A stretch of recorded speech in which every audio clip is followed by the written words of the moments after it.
ongoing turmoil in Georgia as the country's pro-European opposition believes that Saturday's parliamentary elections were stolen by the ruling pro-Russian party, leading to the European Union demanding an investigation into reports of electoral violations. Now, on Monday night, Georgians protested the results of the election, which they claim was rigged. And to discuss what will happen to Georgia next, I'm joined by Elene Kintsurashvili, Program Coordinator at the German Marshall Fund East. Thank you so much for being with us here on TVP World this evening. 13 EU ministers have demanded an impartial inquiry into the alleged rigged election results. Can you outline the specific steps that this investigation may take? Definitely. This is also something that has been requested by the president, Elene Kintsurashvili, as well as the pro-European opposition parties. So the idea is that local election observation watchdogs, they are right now working on the final report. And as soon as they have the official report reflecting on all the violations that took place, not only on the day of the elections, however, in the run-up to the elections as well, they will present these to the international observer missions that were deployed to Georgia, such as IRI, NDI, OSCE, and afterwards, based on the international observation mission's final report that will hopefully indeed say that the elections were stolen from Georgian people and the nature of them were neither free nor fair, we will have another new elections that will be administered by international observers. And say if elections or if snap elections are not called, what could the future of Georgia hold? What will be next for Georgia? In that case, we are looking at a very grave scenario in which Georgia will be definitely lost. And in a broader context where we will not be only losing Georgia and the European future of Georgian people, however, EU's neighborhood of South Caucasus, which is quite turbulent for the time being. Georgia's neighbors being Armenia and Azerbaijan were one of the first ones to actually congratulate Georgian Dream on the victory. And this is a very, very saddened and sad situation in which we would be having the whole entire region once again under the influence of Kremlin. And this is, of course, viewed as a very big victory for the leadership in Moscow. And what about Turkey? Turkey as well. Turkey's victorious congratulations towards Georgian Dream came in today. In the list, we also have Hungary. Prime Minister Viktor Orban is actually in Georgia as we speak. He was the first European leader to congratulate on a stellar victory to Georgian Dream.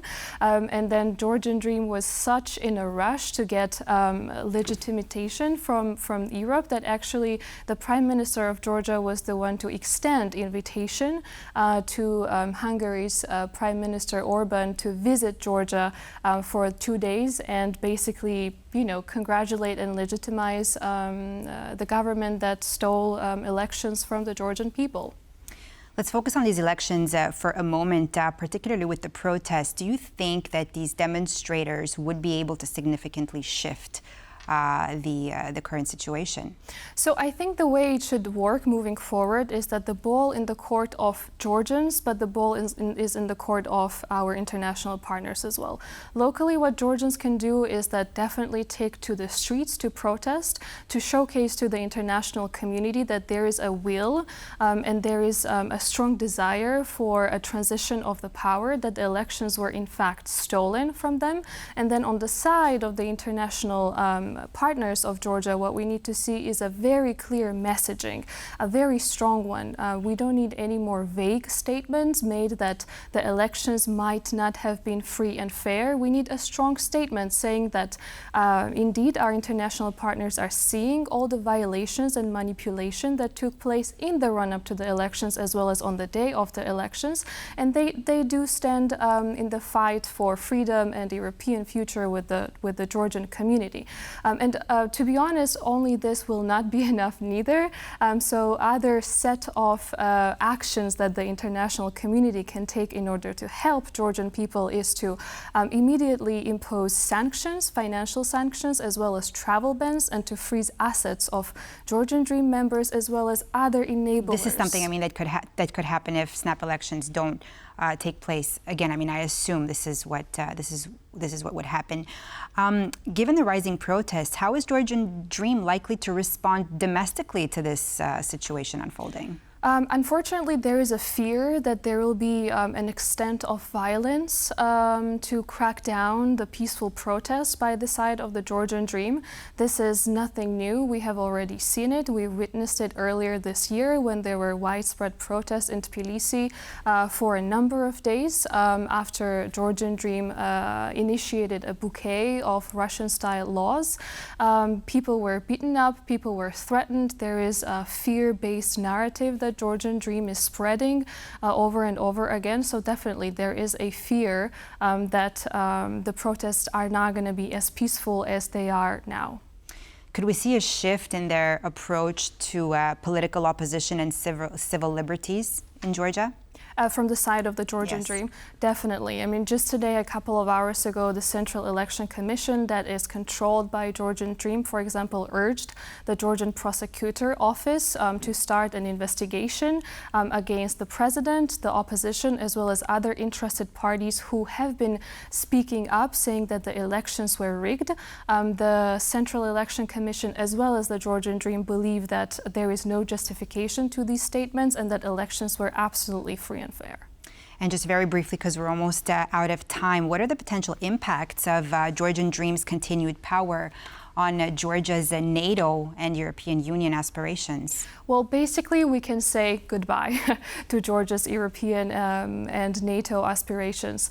This is very sad because it's part of Georgia's constitution. Under Article 78, all the constitutional bodies of Georgia are supposed to do everything that is in their power to ensure such integration. However, this whole year, as well as in the years leading to 2024, we've been witnessing Georgian Dream doing everything in their power to actually jeopardize this. European Union is very clear. They already froze Georgia's accession process into the European Union. There are also talks that if Georgian Dream stays in power, the visa liberalization that Georgian people are using on a daily basis, this as well will be frozen.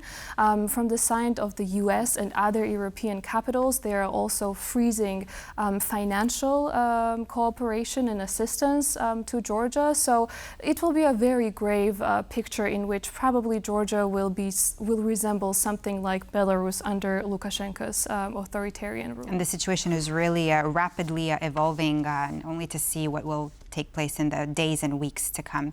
Definitely. Thank you so much, Elene Kintsurashvili, Program Coordinator, German Marshall Fund East, for being with us here on World News Tonight on TVP World. Thank you for having me. And that's all for this edition of World News Tonight.